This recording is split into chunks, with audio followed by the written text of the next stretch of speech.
Hello, I'm Dr. Brandt Gibson, and today I want to talk to you about a common problem.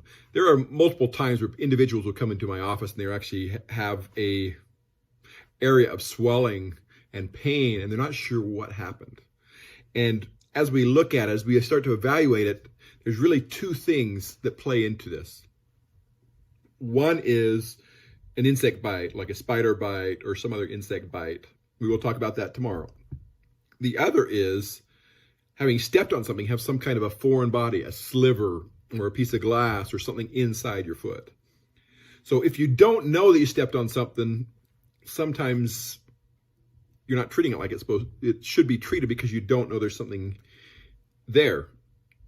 If you do know that you stepped on something, or you do know you have a sliver or a piece of glass or something in your foot, it's a little bit easier to treat because you say, okay, I just need to get that out. The swelling goes away, the pain goes away.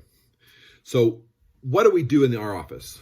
If you were to come in with an area of redness and swelling, typically we're looking for a couple different things. We're looking for an entrance site, a site where you say, okay, this is where it happened. And that will, as we look for that, we actually can find, if we can find the entrance site, or if we can see the foreign body, sometimes the sliver you can actually see underneath the skin or through the skin, or it's all localized to one specific area. Again, there's things you can do there. And so we say, okay, let me manage that. And we go in, we actually usually will trim off with a simple scalpel the top layer of skin without pain. It usually doesn't hurt at all. We're trimming off the top layer of skin, and a lot of times the sliver or the foreign body, whatever it is, will work its way out because it's that close to the skin that you open it up and it pops right out without it having to hurt. Sometimes, depending on the depth of the foreign body, we may have to numb it up. We may have to use anesthesia in some way and put anesthesia in that area and then reach in and pull the piece out. So in both cases, it's something that we can actually evaluate, and you can actually see, okay, yes, this is a foreign body. It should be removed. The truth is, your body is trying to push this foreign body out.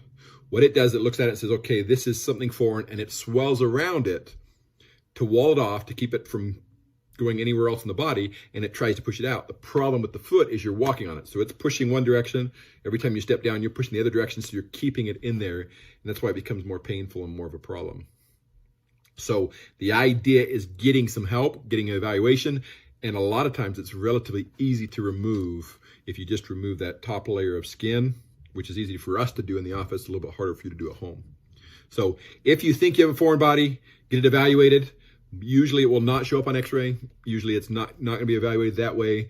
Should just be able to be visualized and you can see what's going on. And most of the time it can be resolved relatively easy, sometimes even without pain. This is Dr. Brandt Gibson.